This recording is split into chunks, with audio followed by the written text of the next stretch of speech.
Selamat siang semuanya, perkenalkan kami dari kelompok 3 yang beranggotakan saya sendiri, Tasya Fadiana Putri, kemudian ada Zulfatri Kurniawan, Risma Ramadhani, Oktavio Faturrahman, Vira Yuniar Samsul, dan ada RM Rashid Bima Rabani. Pada kesempatan kali ini kami akan mempresentasikan materi tentang pegadaian.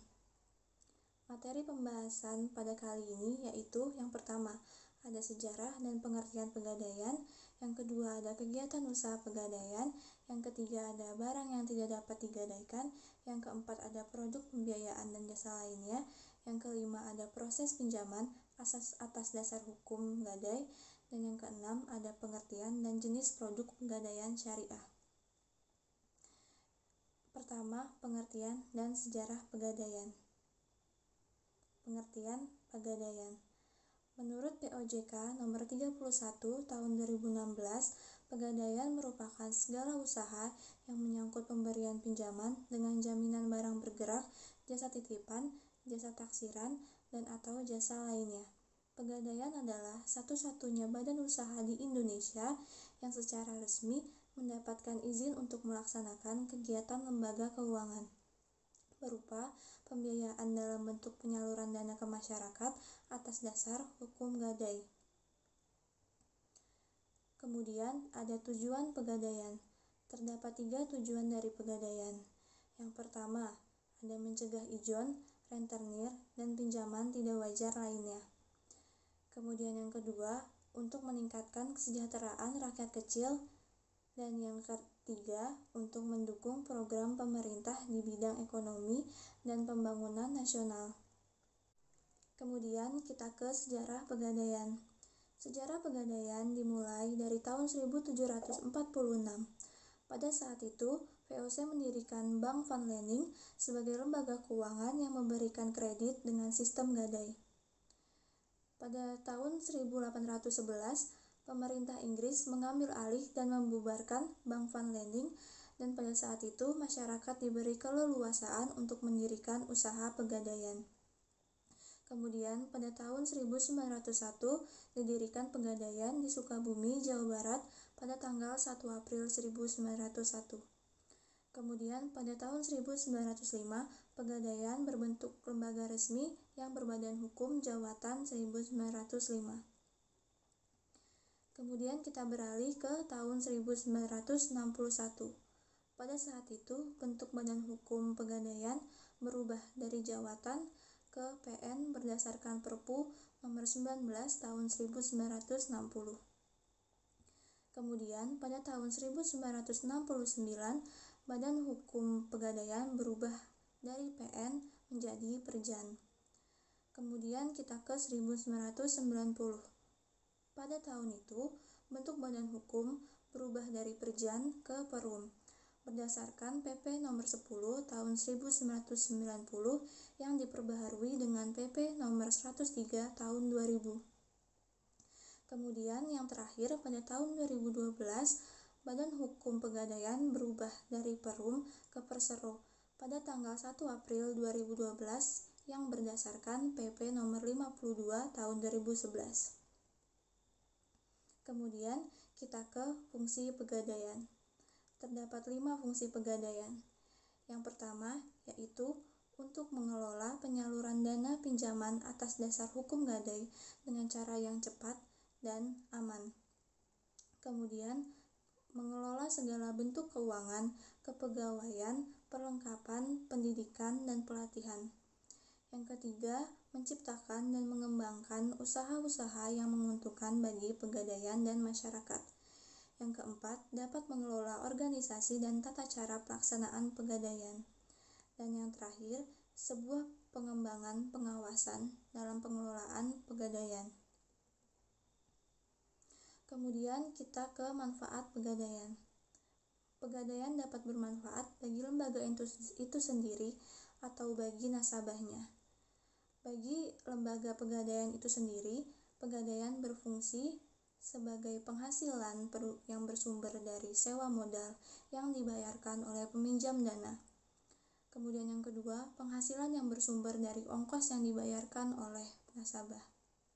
Kemudian, memenuhi misi Pegadaian sebagai salah satu BUMN yang dapat memberikan bantuan kepada masyarakat yang memerlukan dana dengan prosedur dan cara yang relatif lebih sederhana. Kemudian yang terakhir, ada laba dari Pegadaian yang dapat digunakan untuk dana pembangunan, cadangan umum, dan dana sosial. Kemudian kita beralih ke manfaat Pegadaian bagi nasabah Pegadaian. Yang pertama, nasabah Pegadaian dengan sangat cepat menerima dana dari lembaga Pegadaian berdasarkan dengan prosedur yang lebih mudah dan sederhana. Yang kedua, nasabah yang akan mendapatkan penaksiran suatu nilai suatu barang bergerak secara profesional. Dan yang terakhir, nasabah akan mendapatkan fasilitas penitipan barang bergerak yang aman dan dapat dipercaya. Kemudian, ada visi dan misi dari Pegadaian. Visi dari Pegadaian yaitu sebagai solusi bisnis terpadu terutama berbasis gadai yang menjadi market leader dan mikro berbasis fidusia. Kemudian terdapat 3 misi Pegadaian. Yang pertama, memberikan pegadaian atau pembiayaan yang tercepat, termudah, aman, dan selalu memberikan pembinaan terhadap golongan menengah ke bawah untuk mendorong pertumbuhan ekonomi.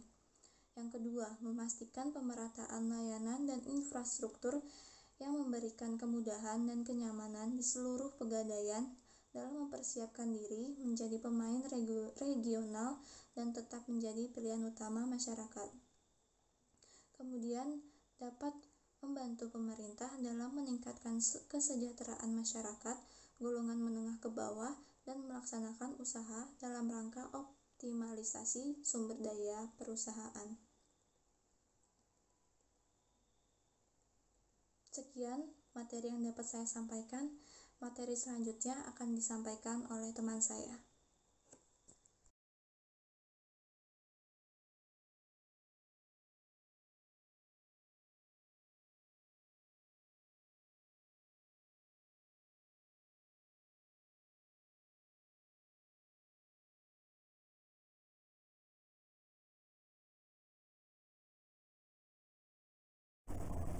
Perkenalkan, nama saya Yulfa Tri Kurniawan. Saya akan melanjutkan presentasi dari teman saya.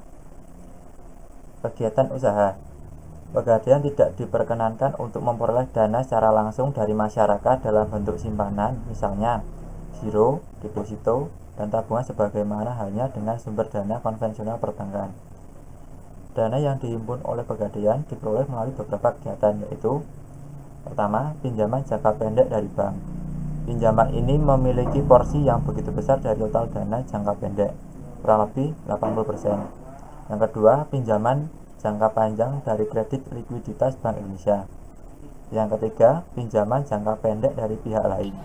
Pinjaman ini dapat berupa utang kepada rekanan, utang kepada nasabah, utang pajak, biaya yang harus dibayarkan, pendapatan diterima di muka, dan lain-lain.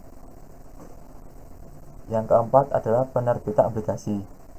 Persero Pegadaian telah menerbitkan emisi obligasi di Bursa Efek Indonesia sebanyak 13 kali dari tahun 1993 sampai 2009. Yang kelima, modal sendiri. Modal awal 1. Kekayaan negara di luar APBN sebesar 205 miliar. 2. Penyertaan modal pemerintah 46 miliar 252 juta rupiah. Yang ketiga, laba ditahan, merupakan akumulasi laba sejak perusahaan Pegadaian berdiri. Dana yang berhasil dihimpun digunakan untuk mendanai kegiatan usaha Pegadaian, yaitu pertama, uang kas dan dana likuid lain. Pegadaian memerlukan dana likuid untuk berbagai kebutuhan seperti biaya operasional dan kewajiban jatuh tempo. Yang kedua, pendanaan kegiatan operasional. Dana ini antara lain untuk membayar gaji, perawatan dan honor. 3. Pembelian dan pengadaan berbagai macam bentuk aktiva tetap dan inventaris. Aktiva tetap dan peralatan antara lain tanah, kantor atau bangunan, komputer, dan kendaraan. Yang keempat, penyaluran dana. Penyaluran ini diharapkan dapat menghasilkan penerimaan dari bunga yang dibayarkan oleh nasabah. Yang kelima, investasi lain. Kelebihan dana yang belum disalurkan dapat ditanamkan dalam berbagai macam bentuk investasi jangka panjang dan menengah. Saya, Risma Rahmadani, akan menjelaskan tentang barang yang tidak dapat digadaikan.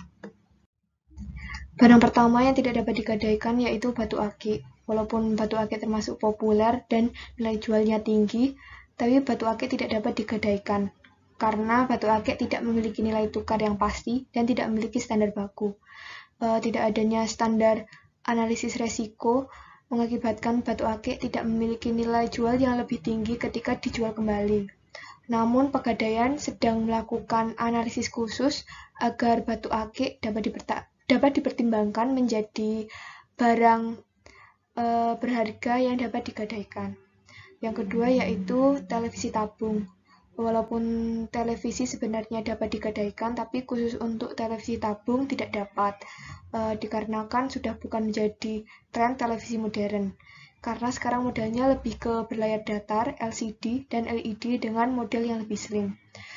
Persyaratan untuk televisi LED yang bisa digadaikan hanya yang masa produksinya tidak lebih dari 5 tahun. Berlaku juga untuk produk elektronik lainnya seperti radio, dan juga laptop dan lainnya. Yang ketiga yaitu ponsel BlackBerry.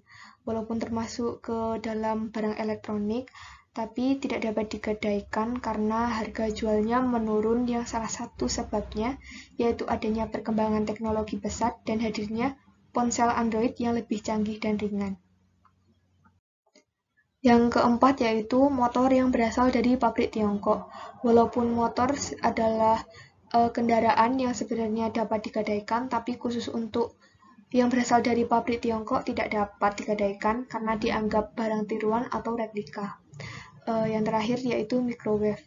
Walaupun lagi-lagi microwave termasuk barang elektronik, tapi microwave tidak dapat digadaikan karena dianggap tidak laku dijual kembali dikarenakan tidak banyak masyarakat yang menggunakan dan terlebih lagi kondisinya bekas pakai. Selanjutnya akan dijelaskan kepada teman saya. Perkenalkan, nama saya Oktavi Fatur Rahman dengan nomor NIM 119300859 akan menjelaskan tentang produk pembiayaan dan jasa lainnya yang berada di Pegadaian. Berikut adalah beberapa produk dan jasa yang disediakan oleh Firm Pegadaian. Yang pertama ada KCA, Kredit Cepat Aman. Yang kedua, Krasida. Yang ketiga, Kreasi. Yang keempat, Amanah. Yang kelima, Mulia. Yang keenam, Tabungan Emas. Yang ketujuh, Remittance. Dan yang kedelapan, MPO, Multi Pembayaran Online. Kredit cepat aman adalah kredit dengan sistem gadai yang diberikan kepada semua golongan nasabah, baik untuk kebutuhan konsumtif maupun kebutuhan produktif. KCA merupakan solusi terpercaya untuk mendapatkan pinjaman secara mudah, cepat, dan aman. Untuk mendapatkan kredit nasabah, hanya perlu membawa agunan berupa perhiasan emas, emas batangan, mobil, sepeda motor, laptop, handphone, dan barang elektronik lainnya. Keunggulan dari KCA tersendiri adalah, yang pertama, layanan KCA tersedia lebih dari 4.400 outlet Pegadaian di seluruh Indonesia. Yang kedua, prosedur pengajuannya sangat mudah. Calon nasabah atau debitur hanya perlu membawa agunan berupa perhiasan emas dan barang berharga lainnya ke outlet Pegadaian. Selanjutnya, proses pinjaman sangat cepat, hanya butuh waktu 15 menit. Pinjaman mulai dari 50.000 sampai dengan 500 juta rupiah atau lebih. Selanjutnya, jangka waktu pinjaman maksimal 4 bulan atau 120 hari dan dapat diperpanjang dengan cara membayar sewa modal saja atau mengangsur sebagian uang pinjaman. Kemudian, pelunasan dapat dilakukan sewaktu-waktu tanpa perlu buka rekening dengan perhitungan sewa modal selama pinjaman. Nasabah menerima pinjaman dalam bentuk tunai. Persyaratan untuk mengajukan KCA adalah, yang pertama, fotokopi KTP atau identitas resmi lainnya. Yang kedua, menyerahkan barang jaminan. Yang ketiga, untuk kendaraan bermotor, membawa BPKB dan STNK asli. Yang keempat yaitu nasabah menandatangani surat bukti kredit atau SBK.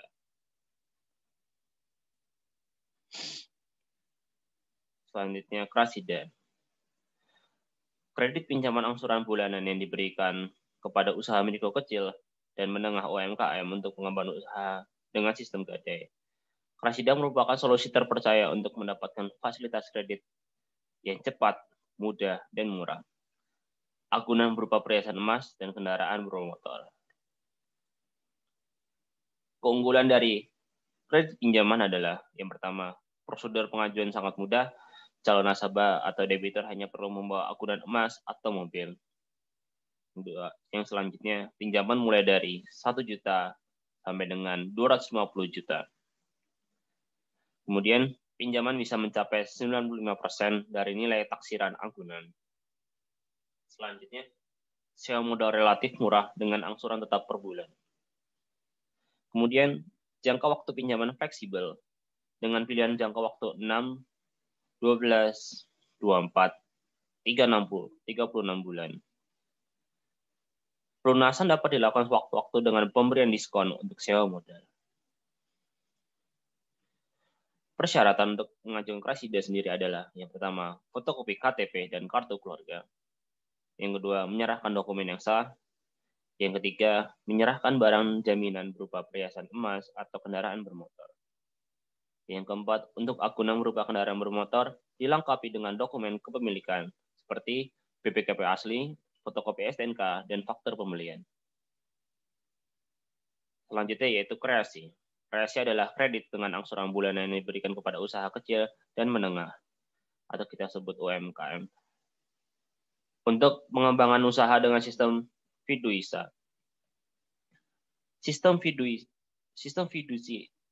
Sistem fidusia berarti anggunan untuk pinjaman cukup dengan BPKB sehingga kendaraan masih bisa digunakan untuk usaha. Kreasi merupakan solusi terpercaya untuk mendapatkan fasilitas kredit yang cepat, mudah, dan murah.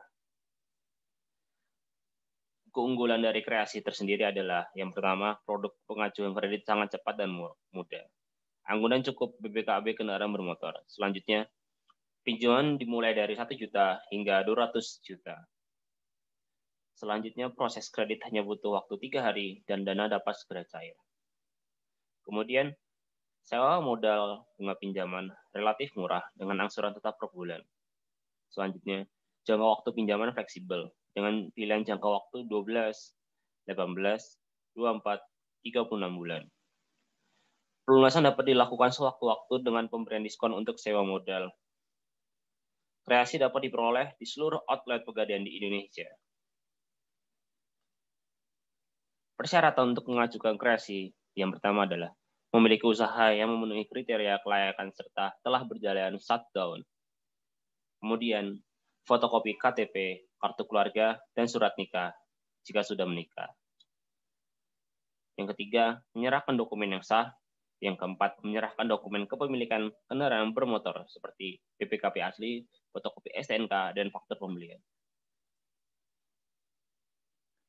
Selanjutnya yaitu pembiayaan amanah dari Pegadaian Syariah adalah pembiayaan berprinsip syariah kepada pegawai negeri sipil dan karyawan swasta untuk memiliki motor atau mobil dengan cara angsuran.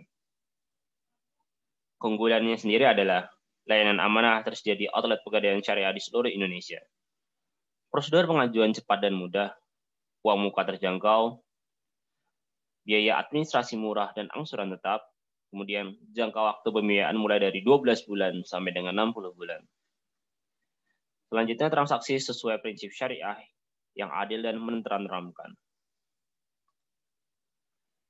Untuk mengajukan pembiayaan amanah tersendiri memiliki persyaratan yang pertama, pegawai tetap suatu instansi pemerintah atau swasta minimal telah bekerja selama 2 tahun.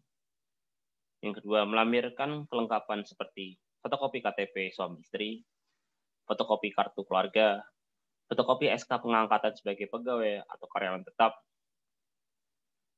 Selanjutnya, rekomendasi atasan langsung. Yang terakhir, slip gaji 2 bulan terakhir. Yang ketiga yaitu mengisi dan menandatangani form aplikasi amanah. Yang kelima yaitu membayar uang muka yang disepakati, minimal 20%. Yang terakhir yaitu menandatangani akad amanah.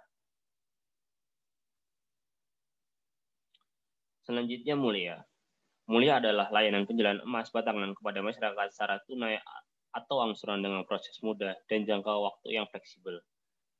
Mulia dapat menjadi alternatif pilihan investasi yang aman untuk mewujudkan kebutuhan masa depan, seperti menunaikan ibadah haji, mempersiapkan biaya pendidikan anak, memiliki rumah idaman, serta kendaraan pribadi. Keunggulan dari Mulia tersendiri adalah yang pertama, proses mudah dengan layanan profesional. Selanjutnya, alternatif investasi yang aman untuk menjaga portofolio aset. Kemudian sebagai aset, emas batangan sangat liquid untuk memenuhi kebutuhan dana mendesak.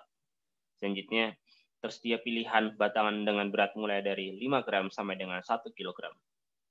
Kemudian, emas batangan dapat dimiliki dengan cara pembelian tunai, angsuran, kolektif, ataupun arisan.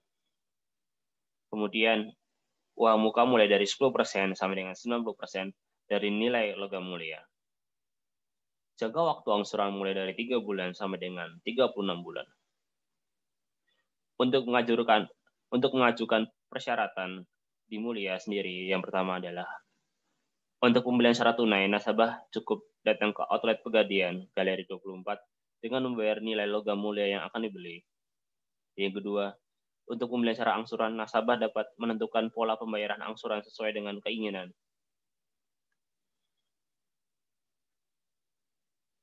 Yang selanjutnya adalah tabungan emas. Tabungan emas adalah layanan pembelian dan penjualan emas dengan fasilitas titipan dengan harga yang terjangkau. Layanan ini memberikan kemudahan kepada masyarakat untuk berinvestasi emas. Keunggulan dari tabungan emas adalah yang pertama, Pegadaian tabungan emas tersedia di kantor cabang di seluruh Indonesia, sementara hanya tersedia di kantor cabang pilot. Yang kedua, pembelian emas dengan harga terjangkau, mulai dari berat 0,01 gram. Yang ketiga, layanan petugas yang profesional. Yang keempat, alternatif investasi yang aman untuk menjaga portofolio aset. Yang kelima, mudah dan cepat dicairkan untuk memenuhi kebutuhan dana Anda. Yang terakhir, top up saldo tabungan emas dapat dilakukan secara online melalui channel perbankan. Pegadaian Remittance. Pegadaian Remittance adalah layanan pengiriman dan penerimaan uang dari dalam dan luar negeri dengan biaya kompetitif. Bekerja sama dengan beberapa remitten berskala nasional dan internasional seperti Western Union, Telkom D5, BNI Smart Remittance, dan Mandiri Remittance. Pegadaian Remittance merupakan solusi terpercaya untuk kirim dan terima uang kapanpun dan dimanapun secara instan, cepat, dan aman.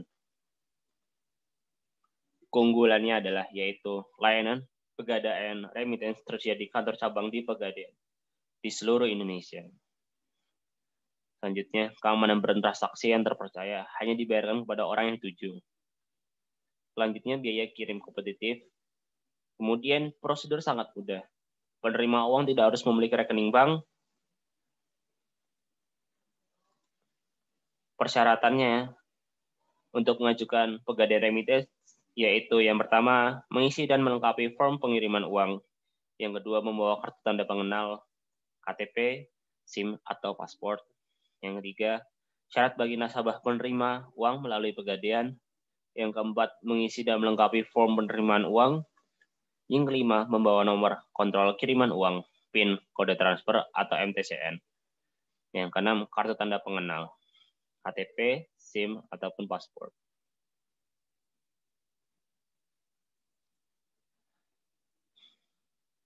Selanjutnya yaitu multi pembayaran online, MPO. Melayani pembayaran berbagai tagihan seperti listrik, telepon atau pulsa, ponsel, air minum, pembelian tiket kereta api, dan lainnya sebagai secara online. Layanan MPO merupakan solusi pembayaran cepat yang memberikan kemudahan kepada nasabah dalam bertransaksi tanpa harus memiliki rekening bank. Keunggulan dari MPO sendiri adalah yang pertama, layanan MPO tersedia di outlet Pegadaian di seluruh Indonesia. Selanjutnya, pembayaran secara real time, sehingga memberikan kepastian dan kenyamanan dalam bertransaksi. Yang ketiga, biaya administrasi kompetitif. Selanjutnya, pembayaran tagihan selain dapat dilakukan secara tunai, juga dapat bersinergi dengan Gadai Emas. Kemudian untuk pembayaran tagihan dengan gadai emas, maka nilai hasil gadai akan dipotong untuk pembayaran rekening. Seluruh proses dilakukan dalam satu loket layanan. Kemudian setiap nasabah dapat melakukan pembayaran untuk lebih dari satu tagihan. Yang terakhir, prosedur sangat mudah, nasabah tidak harus memiliki rekening di bank. Untuk mengajukan multi pembayaran online, memiliki persyaratan yang pertama yaitu nasabah cukup datang ke outlet Pegadaian di seluruh Indonesia. Yang kedua, membawa dan menyerahkan nomor pelanggan untuk tagihan listrik, telepon, pulsa ponsel, PDAM, tiket kereta api, dan lain sebagainya. Jasa lain dari Pegadaian. Yang pertama, yaitu pemberian pinjaman atas dasar hukum gadai. Jumlah atau nilai pinjaman yang diberikan masing-masing peminjam sangat dipengaruhi oleh nilai barang bergerak yang akan digadaikan. Pinjaman ini pada dasarnya adalah kredit jangka pendek dengan memberikan pinjaman uang tunai dari 10.000 sampai dengan 20 juta dengan jaminan benda bergerak seperti perhiasan emas, alat rumah tangga, kendaraan, barang elektronik, dan sebagainya dengan prosedur mudah dan layanan cepat. Yang kedua yaitu penaksiran nilai barang. Jasa ini diberikan oleh Perum Pegadaian karena perusahaan ini mempunyai peralatan penaksir serta petugas-petugas yang sudah berpengalaman dan terlatih dalam menaksir nilai suatu barang yang akan digadaikan. Atas jasa penaksiran yang diberikan Perum Pegadaian. Yang ketiga yaitu penitipan barang. Perum Pegadaian dengan layanan menyediakan fasilitas penitipan barang-barang berharga milik nasabah. Apa saja barang yang bisa dititipkan di Pegadaian? Klasifikasi objek barang yang bisa dititipkan yaitu yang pertama perhiasan emas dan permata, yang kedua dokumen penting dan surat berharga lainnya, yang ketiga barang berharga lainnya, ukuran kecil, yang keempat kendaraan bermotor, mobil, dan sepeda motor, yang kelima yaitu barang gudang berharga selain kendaraan bermotor.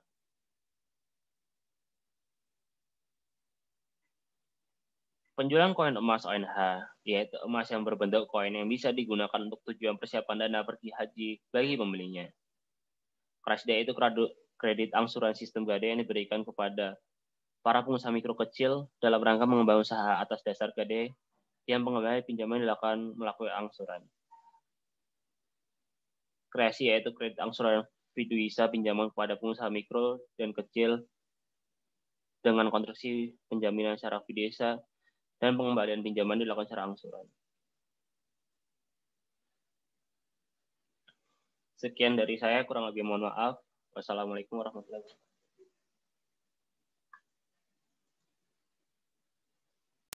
Proses pinjaman atas dasar hukum gadai. 1. Barang yang dapat digadaikan. 2. Penaksiran. 3. Pemberian pinjaman. 4. Pelunasan. 5. Pelelangan. 1. Barang yang dapat digadaikan seperti barang perhiasan yang terbuat dari emas, perak, platina, intan, mutiara, dan batu mulia, kendaraan, mobil, sepeda motor, sepeda, dan lain-lain. Barang elektronik, kamera, refrigerator, freezer, radio, tape recorder, video player, televisi, dan lain-lain. Barang rumah tangga, perlengkapan dapur, perlengkapan makan, dan lain-lain. Mesin-mesin, tekstil, barang lain yang dianggap bernilai oleh Perum Pegadaian.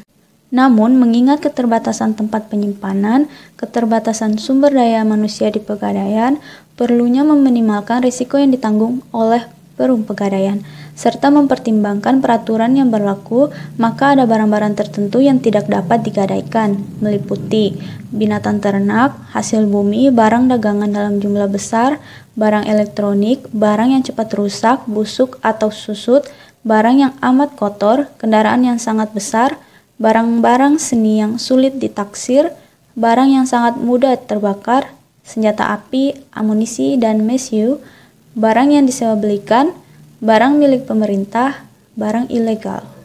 Yang kedua, penaksiran. Mengingat besarnya jumlah pinjaman sangat tergantung pada nilai barang yang akan digadaikan, maka barang yang diterima dari calon peminjam terlebih dahulu harus ditaksir nilainya oleh petugas penaksir. Pedoman penaksiran yang dikelompokkan atas dasar jenis barang barang berkantong.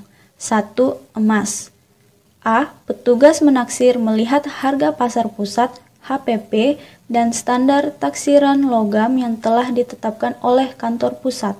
B. Petugas penaksir melakukan pengujian karatase dan berat. C. Petugas penaksir menentukan nilai taksiran. Yang kedua, permata. A. Petugas penaksir melihat standar taksiran permata yang ditetapkan kantor pusat. B. Petugas penaksir melakukan pengujian kualitas dan berat permata. C. Petugas penaksir menentukan nilai taksiran. 3. Barang gudang, mobil, mesin, barang elektronik, tekstil, dan lain-lain. A. Petugas penaksir melihat harga pasar setempat HPS dari barang. B. Petugas penaksir menentukan nilai taksiran. 3. Pemberian pinjaman. Nilai taksiran atas barang yang akan digadaikan tidak sama dengan besarnya pinjaman yang diberikan. Penentuan jumlah uang pinjaman ini juga berdasarkan persentase tertentu terhadap nilai taksiran, dan persentase ini juga telah ditentukan oleh Perum Pegadaian berdasarkan golongan yang besarnya berkisar antara 80 sampai dengan 90%. 4. Pelunasan. Pada dasarnya, nasabah dapat melunasi kewajibannya setiap saat tanpa harus menunggu waktu jatuh tempo. Pelunasan pinjaman beserta sewa modalnya bunga dibayarkan langsung ke kasir disertai surat gadai. Setelah adanya pelunasan atau penembusan yang disertai dengan pemenuhan kewajiban nasabah yang lain, nasabah dapat mengambil kembali barang yang digadaikan. 5. Pelelangan. Penjualan barang yang digadaikan melalui suatu pelelangan akan dilakukan oleh Perum Pegadaian pada saat yang telah ditentukan di muka apabila terjadi hal-hal: A. Pada saat masa habis atau jatuh tempo, nasabah tidak bisa menebus barang yang digadaikan dan membayar kewajiban lainnya karena berbagai alasan. B. Pada saat masa pinjaman habis atau jatuh tempo, nasabah tidak memperpanjang atas waktu pinjamannya karena berbagai alasan. Hasil pelelangan barang yang digadaikan akan digunakan untuk melunasi seluruh kewajiban nasabah kepada Perum Pegadaian yang terdiri dari A. Pokok pinjaman, B. Sewa modal atau bunga, C. Biaya lelang. Pelaksanaan lelang harus dipilih waktu yang paling baik agar tidak mengurangi hak nasabah. Pelelangannya adalah sebagai berikut. A. Waktu diumumkan 3 hari sebelum pelaksanaannya lelang. B. Lelang dipimpin oleh kantor cabang, kepala cabang. C. Dibicarakan tata tertib melalui berita acara sebelum pelaksanaan lelang. D. Keputusan lelang adalah bagi mereka yang menawar paling tinggi. Apabila barang yang digadaikan tidak laku di lelang atau terjual dengan harga yang lebih rendah daripada nilai taksiran yang telah dilakukan pada awal pemberian pinjaman kepada nasabah yang bersangkutan, maka barang tersebut dibeli oleh negara dan kerugian yang timbul ditanggung oleh Perum Pegadaian. Halo semuanya, perkenalkan saya Raden Mas Rasid Bimo Rabbani dengan nomor mahasiswa 3914. Pada kesempatan ini saya menjelaskan pegadaian syariah. Apa itu pegadaian syariah? Menurut Susilo-wati pada tahun 2008, pegadaian syariah atau RAN merupakan suatu perjanjian untuk menahan barang jaminan yang bersifat materi milik si peminjam atau rahin sebagai jaminan atas pinjaman yang telah diterimanya. Dengan barang yang diterima tersebut bernilai ekonomi, sehingga pihak yang menahan atau murahin memperoleh jaminan untuk mengambil kembali seluruh atau sebagian utangnya dari gadai bila pihak yang menggadaikan tidak dapat membayar utang pada waktu yang telah ditentukan. Berikut ini jenis-jenis produk syariah. Yang pertama ada amanah. Amanah merupakan salah satu produk pegadaian syariah yang berupa pemberian pinjaman kepada pengusaha mikro atau kecil, karyawan, serta profesional untuk pembelian kendaraan bermotor. Pegadaian amanah memberi pinjaman mulai dari 5 juta rupiah hingga 450 juta rupiah dengan jangka waktu peminjaman 12-60 bulan. Berikutnya ada kredit tunda jual gabah atau KTJG. Kredit tunda jual gabah atau gadai gabah diluncurkan dengan tujuan mengurangi kerugian petani akibat perbedaan harga jual gabah pada saat panen raya. Sasaran utama program ini adalah membantu petani agar mampu menjual gabah yang dimilikinya sesuai dengan harga dasar yang ditetapkan pemerintah.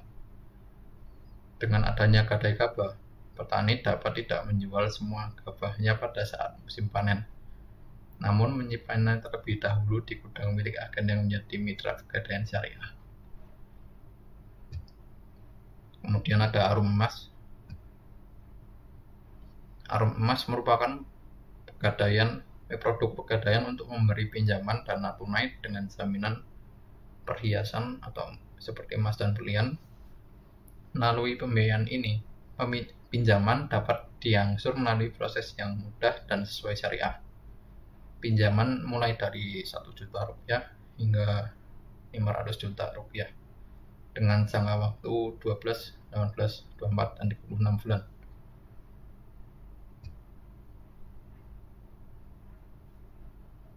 Kemudian ada ARAN atau usaha mikro. Produk ARUM merupakan fasilitas pinjaman atas pembiayaan untuk keperluan usaha para nasabah pegadaian yang menganut prinsip syariah dan didasarkan atas kelayaan usaha. Produk ini diluncurkan untuk memberi kemudahan bagi nasabah pegadaian syariah yang ingin mendapatkan dana untuk pembiayaan usahanya. Adanya produk ARUM ini menunjukkan kepedulian syariah terhadap pengusaha kecil, mendorong kebijakan pro masyarakat kecil, menciptakan lowongan pekerjaan atau pro-job, menciptakan pertumbuhan ekonomi nasional atau pro-growth. Kemudian ada pembiayaan ARAN. Pembiayaan ARAN dari pegadaian syariah adalah solusi tepat kebutuhan dana cepat sesuai syariah. Proses pengurusan dilakukan dengan cepat dan aman penyimpanannya. Jaminan dapat berupa barang perhiasan, barang elektronik, atau kendaraan bermotor. Kemudian ada ARUM Haji. ARUM Haji adalah produk berupa pembiayaan untuk mendapatkan porsi ibadah haji secara syariah dengan proses mudah, cepat, dan aman. Nasabah hanya memberikan logam mulia senilai 3,5 gram atau 5 gram logam mulia. Langsung mendapat pinjaman 25 juta rupiah yang digunakan untuk memperoleh nomor porsi haji di Kementerian Agama. Atas perhatiannya saya ucapkan terima kasih dan mohon maaf bila ada kesalahan.